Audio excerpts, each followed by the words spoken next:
trình Du lịch kỳ thú phiên bản 2016. Kính thưa quý vị, đến với chương trình chúng tôi thì các bạn sẽ được du lịch kết hợp với khám phá những điều hết sức là kỳ thú. Bên cạnh những thám tử hết sức là tài ba, bên trái của Sam đó là thám tử có thể làm bất kỳ cái việc gì cũng có thể thành công, đó là thám tử Puzzle. Và thám tử xinh đẹp ngồi kế bên chưa bao giờ xuất trận, thám tử Cát Tường. Còn bên đây là cặp thám tử phu thê. Ủa trời ơi, cái mặt kìa thôi mà cười tươi kìa. Thôi càng ngày ông này càng xấu trai à. Nhan sắc của tôi á thì lên tình trong như đã, mặt ngoài còn Sao cứ thích áp vô hoài vậy? lẹ đó. Ủa tôi thấy tôi cũng được lắm mà sao cứ ép tôi vô bên ngoài vậy? Là sao? Lục đục nội bộ liền vậy thôi được rồi. Bây giờ quay trở lại chương trình đi. Cái tuần trước á, thì Sam rầu lắm, khổ tâm lắm. Gì? Trong cái chương trình này mà thám tử như nội bộ lục đục, có hai con người mà không bao giờ hòa hợp với nhau được. Làm sao mà hòa hợp được? Không phải hai con người này, hai người không có gì nói nữa. Ủa? Đó là thám tử Bazo và May. Ủa anh chồng anh gây với ba rồi Anh chồng vậy? Gây nhau là chuyện bình thường, em mượn đồ của nhau luôn mới ghê kìa. Nó mặc đồ của tôi kìa, thấy không?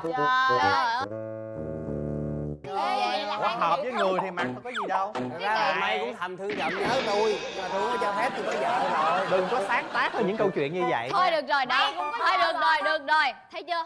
Mới nói một câu mà hai bên nước với lửa. Cho nên Sĩ Thanh đã nghĩ ra một sáng kiến. mấy cái ý kiến của bà toàn tối thôi, không có sáng. Tức là Sĩ Thanh đã giao một nhiệm vụ để kết hợp đôi trẻ lại với nhau. Bây giờ Sang xin mời May cũng như là Bazo hãy bước lên và nói về cái chuyến đi của mình. Cắm gây lộn. Đây là một cái chuyến đi mà cho tất cả các thám tử mà bữa giờ cứ thắc mắc là tại sao mà không có du lịch vừa kết hợp tạo những cái sự gắn bó giữa hai bên. Mời hai bạn lên. Cắm gây nhau trên bục. Xin mời.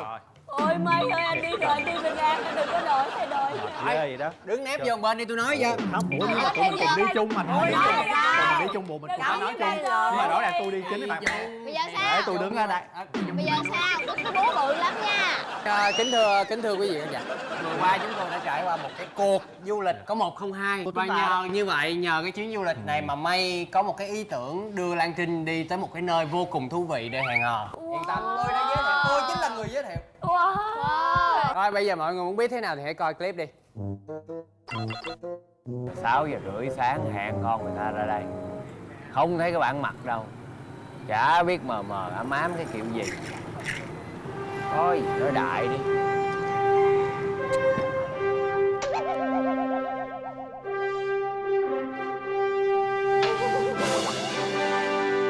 Gì vậy vậy? Đẹp trai quá. Trời ơi trời. Mở cái nón ra cái hết nói chuyện gì vậy bà? Hôm nay có hẹn siêu nhân vậy? Thì mình hẹn nhau đi xa mà. Gì? Hả? Ủa gì đi xa? Không có giỡn nha. Ráng Tự chồng nhiên cái cặp mắt bạn kiến hẹn vô tôi chi ra ông. đây, tôi nghĩ là bạn mời tôi uống cà phê, tôi nể tình. Ủa chứ không phải cô hẹn tôi ra hả? Bạn có bị áo giáp không? Ủa sao tôi được hẹn ra đây là chuẩn bị đi xa? Ủa vậy là không biết gì á hả? Không. Chương trình nhắn tin nói là May hẹn Bazo ra đây để uống cà phê.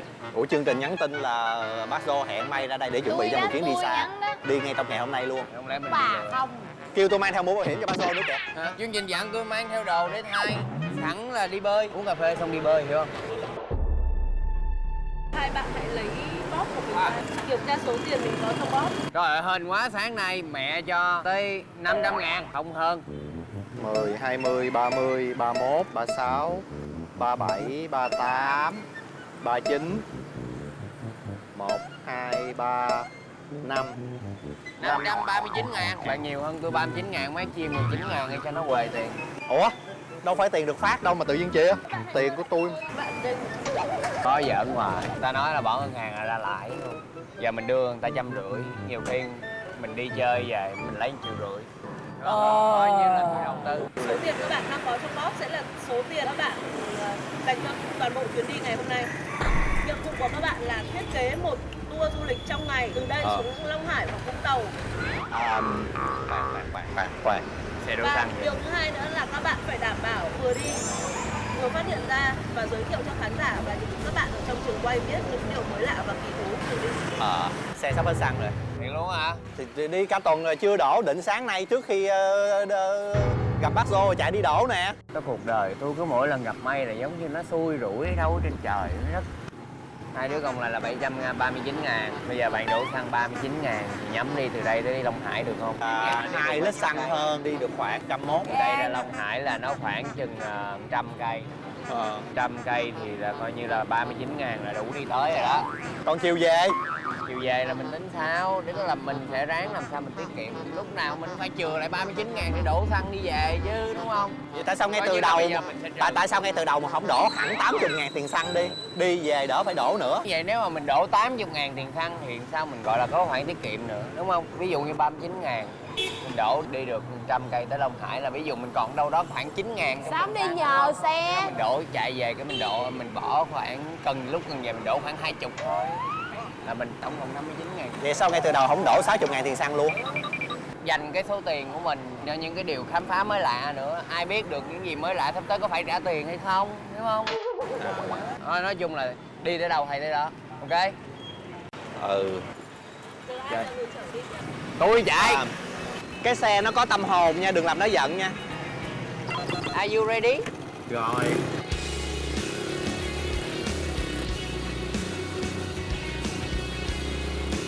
Đi kiểu này đi phượt nè.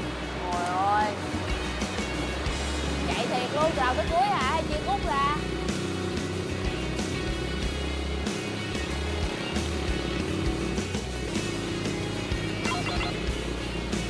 Tiền qua phà 2 người và xe máy 4.000. Anh May là mặc đồ phượt đúng rồi, còn ba giờ là mặc đồ phong phanh quá, không có đúng. Tôi không? Đứa bị gài. Tôi là đứa bị gài. Tôi không biết gì hết. Lãng tử là phải vậy em ơi. Các bạn sẽ rút thăm, bạn nào rút cũng phải cây ngắn hơn thì bạn đó sẽ là người thua cuộc, đồng thời qua bên đường mua bánh. Ủa đâu có luật đó. Cái luật mua bánh cho ekip đâu chơi luật đó được. Ê! Còn lại của bạn đó. Cô bán bánh gì vậy? Này là bánh ít hả? Nhìn giống bánh giò ha. Bao nhiêu cái vậy cô? 4.000 cái, lấy cho con 10 cái.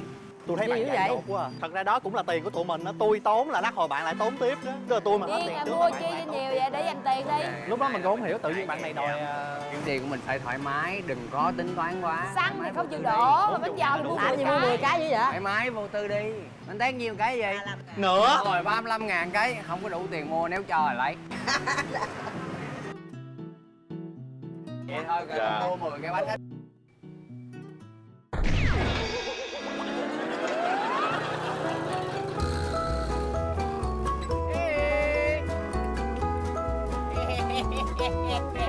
Mà đâu?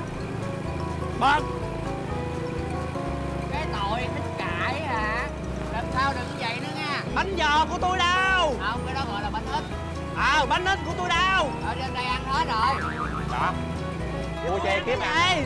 Phải công nhận, bánh ít ngon dữ lắm. Nhân dừa, ăn vô cái mùi béo ngậy của cái khách dừa. Chưa đổ xăng. Tiền đổ xăng mua bánh ít rồi.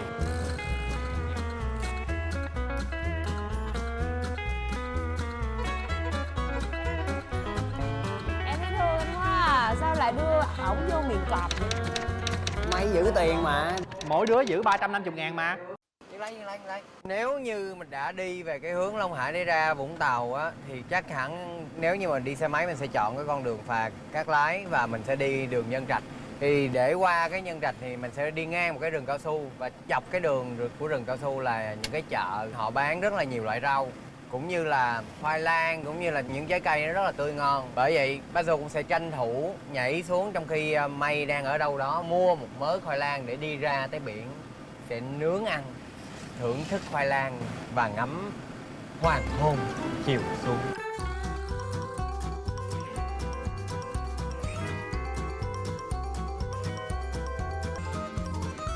Anh Trời em nghe nói là có ơi. cái rau độc chạy á. Đó, cái đó mình ăn mình chế biến sao là ăn ngon nhất không? Cái này luộc hay là hoặc là nấu lẩu là ngon nhất. Nhúng lẩu. Coi như mấy cái này là hoàn toàn là trồng tự nhiên á đúng không? Thiên nhiên không có trồng gì đó. Đó, thôi mua thử đi coi ăn như thế nào. Còn khoai lang, chà, cái này mà ra biển là nướng là thơm phức đúng không? Đúng rồi. Vậy lấy cho em 1 ký đi, tại vì 2 người ăn.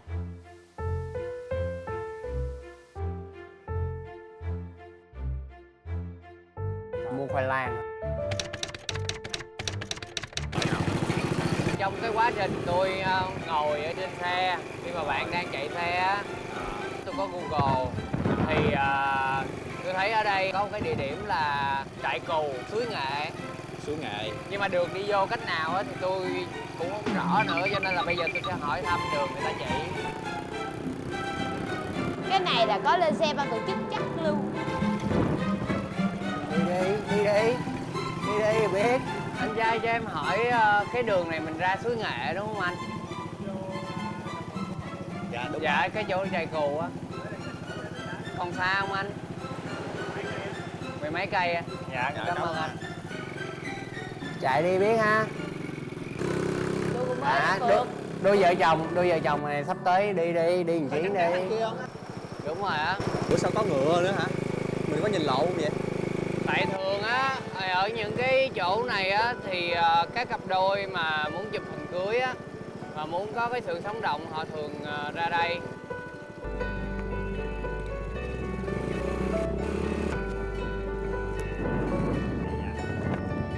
Đồng Cù đó, tới Đồng Cù rồi đó. Đồng Cù hả? Là tới Long Hải chưa? Chưa. Đồng Cù này đâu có phải ở Long Hải, nó thuộc Bà Rịa Vũng Tàu. Thấy người ta tới thì chụp hình quá trời nè. Đây là cái nơi mà hiện tại bây giờ cái hot lên ở cái việc là cư dân mạng hẹn nhau ra chụp hình cưới á. Quay MV nữa. Mây ơi, đặc biệt là mấy con cù ở đây nó không có sợ người Mây. Không sợ người vậy? Thí dụ mình bế một con lên được không ta? Bây giờ tôi cầm bạn chụp hình.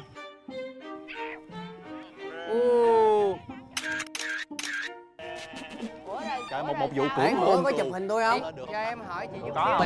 mình Nhờ đi chụp chụp chụp. hình gia đình hả? Biết mình ở Sài Gòn hay ở đâu tới? Ở Cần Thơ. Ở Cần Thơ, Cần Thơ Cần là- Thơ đi tới đây. Bé ơi, bé mấy tuổi rồi? Con mấy tuổi? Chú hỏi con. Con 4 tuổi, con tên gì à? Tên gì? Tên gì? Trần Hiển, Ngọc Quỳnh.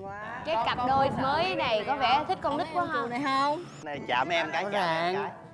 Ước mơ của tôi với May là sẽ tạo ra trẻ con. Cụ già. Mà đi Cụ già. Dạ. Lô cù bây giờ bé đầu phải đi ra đây để cái nơi này người chỉ định là bé Quỳnh đúng không? Mấy Có làm cần- photographer hỗ trợ cho Ủa, chụp mày hình hả? cả gia đình. Người ta nuôi cù làm gì vậy? Ở đây á, người ta nếu trong kiểu tưởng tượng của tất cả mọi người ở đây á, thì là nuôi cù là lấy lông, nhưng mà thực ra với cái khí hậu ở Việt Nam mình á thì rõ ràng cũng lấy lông phải lấy thịt chứ. Đây nè. Bây giờ mình chỉ cần trời ơi, chỉ cần đơn giản hỏi thăm những người dân xung quanh, ai cũng biết được địa điểm nơi đây là một cái đồng cù có rất nhiều chú cù, chúng ta có thể chụp hình cũng như là giao lưu với các em cù rất là dễ dàng bởi các bạn ấy vô cùng thân thiện. Nó cắn tôi. Có không? Có cắn luôn á. Nó tưởng thức ăn, phải đặt thức ăn lên tay nó cắn luôn. Nó có răng không? Có. Để em tôi mời luôn á.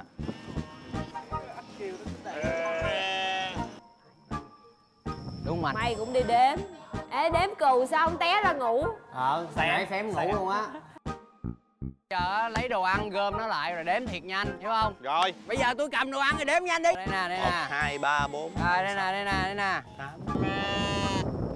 Thì nãy đếm được nửa đàn là khoảng 45 con á, thì chắc là còn lại là chờ hơn 90. Số của bác Zô là 121 con.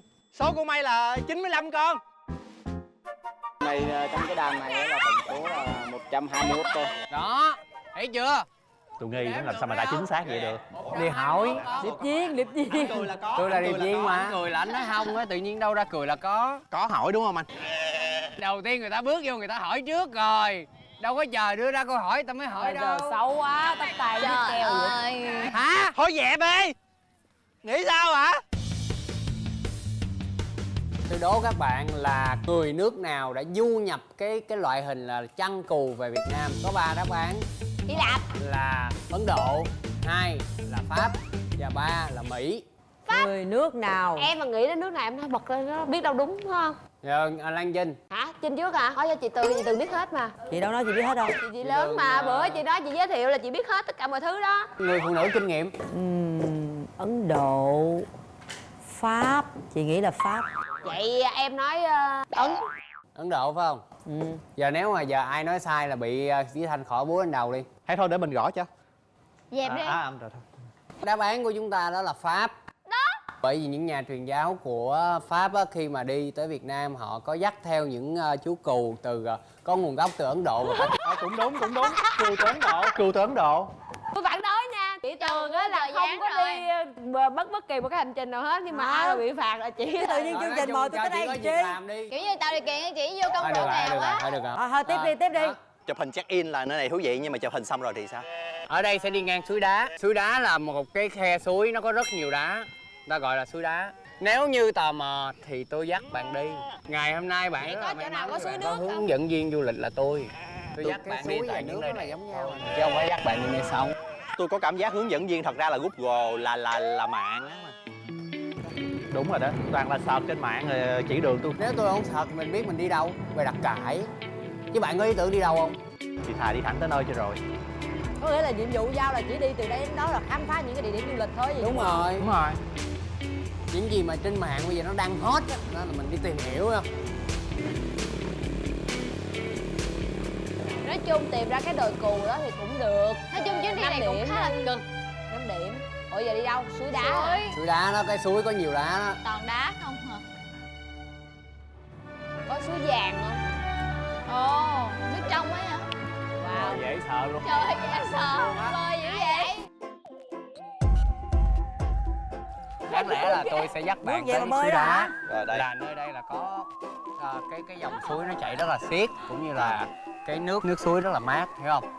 Nhưng mà ngày hôm nay là thực sự là rất là xin lỗi bạn là vì nơi đây nó vừa trải qua cái mùa khô, cho nên là nước ở đây nó đã bị cạn hết rồi. Chứ không thôi bạn sẽ nhìn thấy là từ trên thượng nguồn nó chảy xuống một dòng suối rất là xiết. Con tên gì? Con Vinh Vinh hả? Vinh nè. Nguyễn Hoài Vinh. Hoài Vinh, con nặng nhiêu ký? Dạ 6 cân. Con đi với ai á? Con đầu tư vô cái nơi này bao nhiêu tiền? Không, mẹ con đầu tư nhưng mà con ở đây được 10 năm. Có ở đây được 10 Làm năm. ra dáng chủ quán quá. Con 10 tuổi. Cái bụng kìa. Chứ bình thường là ở nơi đây á, cái hồ nước á nó cao cỡ nào? Cao hơn cái mái. Cao hơn cái này luôn á hả? Cái từ cúc này. Ê, nhưng mà thí dụ mà vậy là nước nó cao quá, con có sợ không? Nhìn người đầy phao vậy không có chìm được. Sao chú biết người con đầy phao? Chú nhìn chú đoán. Đấy, thấy Đứa chưa? nhỏ bắt bẻ, sao biết người này? Nói móc con Nhìn là nít. biết thấy không? Nhìn Đừng nói những người mỡ là đầy phao, có một sự sỉ nhục, ok? theo vật lý á, là mỡ nó sẽ nhẹ hơn nước, đúng không? Nói chung là tôi không muốn cãi. Chứ bạn có thử ngâm xuống bồn tắm thì bạn sẽ thấy cái bụng bạn nổi lên. Tôi không Điều muốn đó cãi chứng tỏ. với bạn nhiều. Đó thấy không? Đó nổi rồi kìa, Thấy nổi không? không? Đơn giản Nổi em bé nổi không phải là vì em bé mập, bé nổi bởi em ấy có năng khiếu. Chỉ Con tự ơi, tin con nhảy có xuống. sẵn sàng nếu như 2 tháng nữa chú tới đây con sẽ là hướng dẫn viên du lịch cho chú không? Hay quá, cảm ơn con, bắt tay con cái nha.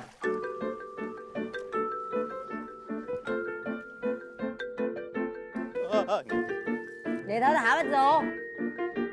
Khe cạn bướm bay lèn đá nè. Chúng ta sẽ tìm một cái địa điểm nào nó bằng phẳng, rồi chúng ta Cắm sẽ trại cùng hả? nhau ngồi xuống thưởng thức khoai lang. Sao đi chân không đi với trời? Chứ đi cái kia là trượt té hết rồi.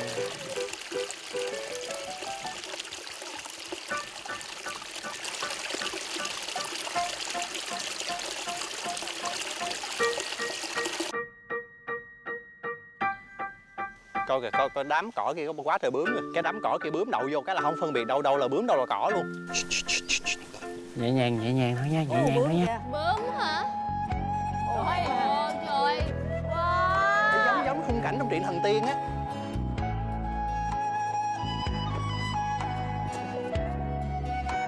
Tôi cứ tưởng là đám cỏ chứ, toàn là bướm không à. Rồi. Ê, tới đây chụp hình cũng hay chứ bộ.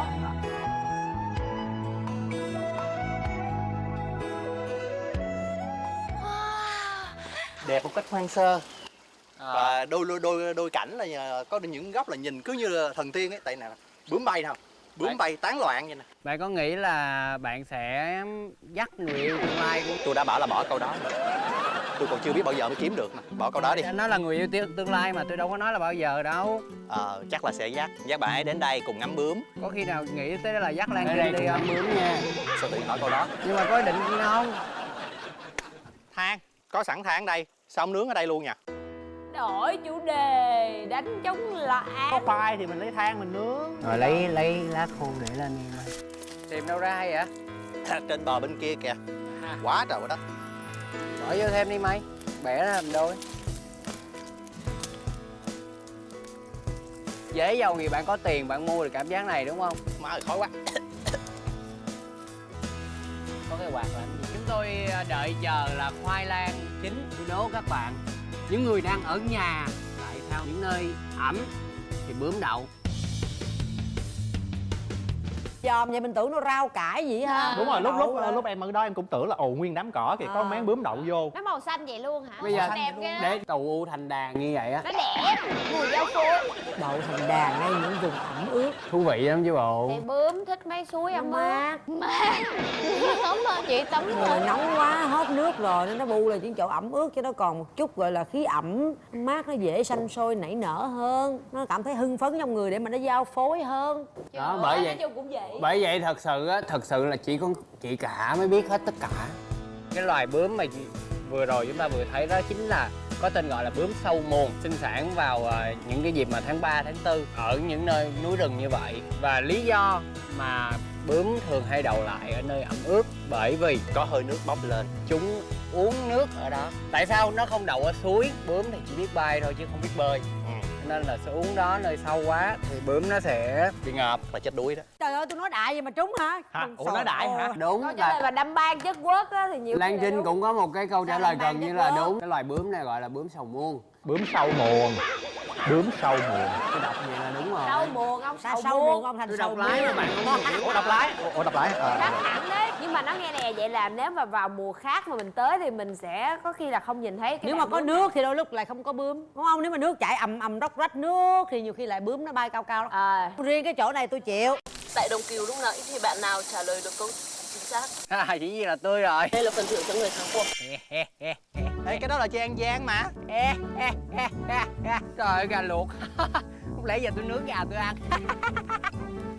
Nói chung á, tôi đã đãi bạn một cái món đặc sản rồi. Tận hưởng đi. Món này ở thành phố tôi cũng ăn được mà. Thành phố bây giờ bạn chỉ ăn những món như là khoai lang lắc. Có Chứ hả? không bao giờ ăn khoai lang nướng kiểu này đâu. Trời ơi. Giờ nó thành khoai lang thang ở trỏng rồi. Tội Khoai may lang quá. gì mà nhìn như mấy cục than vậy trời. Thảm hiu. Ăn đừng có chấp. Ăn không? Thì bạn bè với nhau đã đi tới đây rồi. Cuối cùng có ăn được khoai không? Không vậy. Dĩ nhiên là được.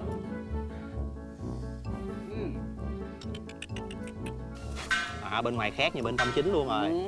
Làm thèm quá. Ngon lành. Ăn trong khổ cực như vậy nhưng mà cảm thấy rất là thích thú, như là được quay trở lại một cái thời gian nào đó mà mình được. Cảm thấy tình cảm dâng lên đúng không? Đúng, cảm thấy là hai đứa Gì? lúc này á Miko Trời cái tai nào đụng lên cái khuôn mặt đó của em. gì hôm đó Chị khuôn mặt đó Miko của đi em. Hà Nội. Tôi hứa với các bạn sau này á đi du lịch bất kỳ nơi đâu hay giới thiệu bất kỳ một địa điểm nào, tôi sẽ rủ theo các bạn. Kết thúc cái hành trình là ăn là xong rồi đó hả? Thật ra thì vẫn chưa kết thúc đâu, đây chỉ mới là một nửa chuyến hành trình thôi. Nhưng mà Trời, chắc là- lâu dữ vậy. Hai cái nơi thiệt ra cái chỗ Cừu á thì cũng được. Những cái suối đá chị thích, đặc biệt là cái chủ cái đàn bướm đó là chị thích nhất. Nếu mà nó gọi là hoang sơ lãng mạn, một cái hình ảnh mà hồi đó giờ chị chưa thấy, mới thấy lần đầu, cho nên nguyên chuyến hành trình này mình thích nhất là chỗ bướm. Còn cô thấy là cũng gần tại thành phố Hồ Chí Minh thôi, chúng ta có thể xách xe máy rồi đi một cái quãng đường ngắn nhưng mà lập tức thì cái cảnh quan nó thay đổi, mình có thể hòa vào thiên nhiên. Đầu tiên là thấy được đàn cừu, không phải là nhiều bạn có thể nhìn thấy được, và cái cảnh vật ở đó thì chắc chắn là chụp hình lên rồi các bạn trẻ bây giờ cũng rất là yêu thích. Ngày trước nếu như không biết á, thì mình sẽ có thể đi tới tận Bình Thuận, Phan Thiết để có thể gặp được mấy bạn đó. Đúng rồi. Đó thì ở đây thì bây giờ chỉ cần đơn giản là đi từ đây tới Bà Rịa Vũng Tàu thì nó khoảng chừng chưa tới 100 cây. Ở trên cái đồng cừu này các bạn có thể trải thăng và làm một cái chuyến picnic gia đình, tạm gác lại những cái bộn bề lo toan trong cuộc sống. Nhưng mà hai người cũng may mắn, nó tưởng nó tới suối là hỏng rồi. ban đầu là tính Suối là càm cạn làm bà nước. xô rồi đó. Tính ra là cũng may mắn không? Rồi cũng Gặp còn được đàn vớt bướm. được đàn bướm nó cứu.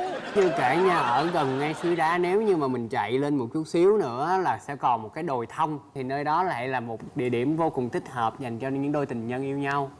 Không thích hợp cho May và bạn ơi, cho nên Cho nên là nếu mà giữa hai chúng tôi đi thì chúng tôi tự động nói không với điều đó. Ê, nhưng mà cái điều kỳ thú này các bạn bỏ quên là cái chi tiết ông chủ của cái suối cạn này cũng rất là dễ thương mà. chủ quán 10 tuổi nặng 63 kg, trong khi May hồi 22 tuổi nặng 53 kg. Thôi được rồi, giờ nói tiếp cái hành trình còn lại của các bạn sử dụng số tiền như thế nào, nó búp mở nghe chơi vui coi. Tụi em còn tới gần 500.000. Tụi em đi tới những nơi mà có lẽ là ít người để ý tới. Những nơi rất là kỳ thú, huyền diệu. Và thay vì chúng em hòa mình vào một cái phong cảnh hoang dã thì tụi em lại đắm mình trong một cái bối cảnh lịch sử. Ghê vậy. Câu chuyện lịch sử mà nghe hao hao như một câu chuyện thần thoại vậy đó. Để thì cho cố vô nha, mà tôi coi mà tôi không thấy vậy là ăn búa liền nha. Chơi nói chung là ban đầu mình phải cho hai bạn này một chạm pháo tay đó. Đó, lẽ. Phải vậy chứ. Đó, đầu tiên là chạm pháo tay, còn bây giờ là xử tiếp nè. Ủa? Vì chúng ta sẽ đánh giá xem chuyến hành trình kết hợp đôi thám tử đầu tiên của chương trình du lịch kỳ thú đó là Bazo và May có được hay không. Ở đây chỉ còn 3 người phụ nữ chúng ta thôi. Đúng rồi. Rồi. Bây giờ mình chọn cho Bazo 1, 2, 3. Đơn giản dễ hiểu thôi. Lan Trinh là luôn luôn là phe với lại May. Nói ngắn gọn, hashtag team May. Thôi, lý do hợp lý. Bầu cho May đi, bầu cho May đi. 1, 2, 3. Rồi, tất cả chúng ta nhìn nhau. Thám tử Bazo và May vẫn còn nửa chặng đường nữa. Hai thám tử này có thể có chuyến đi hấp dẫn hơn không? Tìm hiểu những gì khác lạ hơn thì xin mời quý vị khán giả hãy đón xem vào thứ 5 tuần sau trên HTV7. Và nếu các bạn bỏ sót mất tập nào thì hãy lên kênh YouTube của chúng tôi MCV Media và đừng quên nhấn nút subscribe. Và các bạn có bất kỳ thắc mắc cũng như là những điều cần giải đáp thì hãy liên hệ với hotline của chúng tôi, đó là số 0989 089 413. Và nếu còn muốn thắc mắc gì thêm nữa thì có thể gửi tin nhắn về fanpage du lịch kỳ thú. Còn bây giờ xin chào và hẹn gặp lại. Chương trình do Đài Truyền hình Thành phố Hồ Chí Minh cùng công ty MC